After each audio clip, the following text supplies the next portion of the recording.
Bagi dokter paru khususnya untuk melihat ke dalam saluran napas pasien. Apakah ada sumber infeksi, apakah ada sumber darah, ataukah ada sumber tumor yang menyebabkan timbulnya masalah pernapasan pada pasien.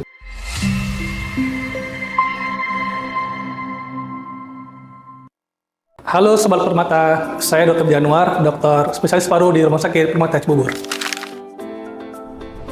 Bronkoskopi merupakan suatu prosedur medis. Prosedur medis yang biasanya dilakukan oleh dokter spesialis paru. Ini memungkinkan bagi dokter paru khususnya untuk melihat ke dalam saluran napas pasien. Apakah ada sumber infeksi, apakah ada sumber darah, ataukah ada sumber tumor yang menyebabkan timbulnya masalah pernapasan pada pasien. Biasanya, dokter spesialis paru menggunakan bronkoskop serat lentur atau fleksibel bronkoskop.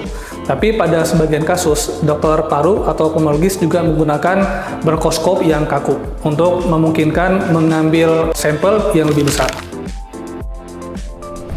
Secara garis besar, bronkoskopi dapat digunakan untuk dua kepentingan. Yang pertama, untuk diagnosis, atau yang kedua adalah untuk terapi. Untuk diagnosis, contohnya adalah kita mengambil sampel pada kasus tumor untuk mengetahui jenis sel tumornya. Yang berikutnya adalah kita juga bisa mengambil sampel dahak dari saluran napas yang lebih distal atau yang lebih dalam untuk mengetahui apa penyebab infeksi yang dialami oleh pasien. Apakah ini infeksi TB atau tuberkulosis, apakah ini infeksi kuman pneumonia, ataupun kuman penyebab pneumonia lain yang dari golongan jamur. Sedangkan untuk terapi, kita bisa memanfaatkan bronkoskopi ini seperti pada tindakan bronchial washing atau kita melakukan bilasan pada saluran napas pasien.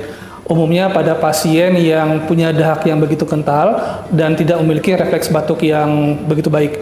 Dengan bronkoskopi ini kita bisa membantu untuk menarik plak atau dahak yang mengental atau menumpuk di saluran napas. Kemudian bronkoskopi juga dapat kita gunakan sebagai alat bantu saat kita akan memasang stent atau ring ke dalam saluran napas pada kasus ada sumbatan saluran napas. Yang pertama, kita membutuhkan suatu prosedur CT scan toraks. Yang kedua, sebelum tindakan bronkoskopi, kita juga akan minta pertimbangan dari sejawat dokter jantung dan dokter anestesi untuk menilai kesiapan pasien. Tentu sebelum itu, kita juga akan melakukan pemeriksaan darah pasien. Kita akan melihat seperti apa tingkat pembekuan darah pasien, bagaimana HB pasien atau hemoglobin pasien, dan hal-hal lainnya yang diperlukan untuk menunjang tindakan bronkoskopi ini. Apabila Sobat Permata, rekan-rekan ataupun kerabat Sobat Permata memiliki keadaan medis yang membutuhkan tindakan bronkoskopi, dapat segera ke Rumah Sakit Permata Cibubur untuk dilakukan tindakan bronkoskopi. Semoga informasi ini bermanfaat. Salam sehat.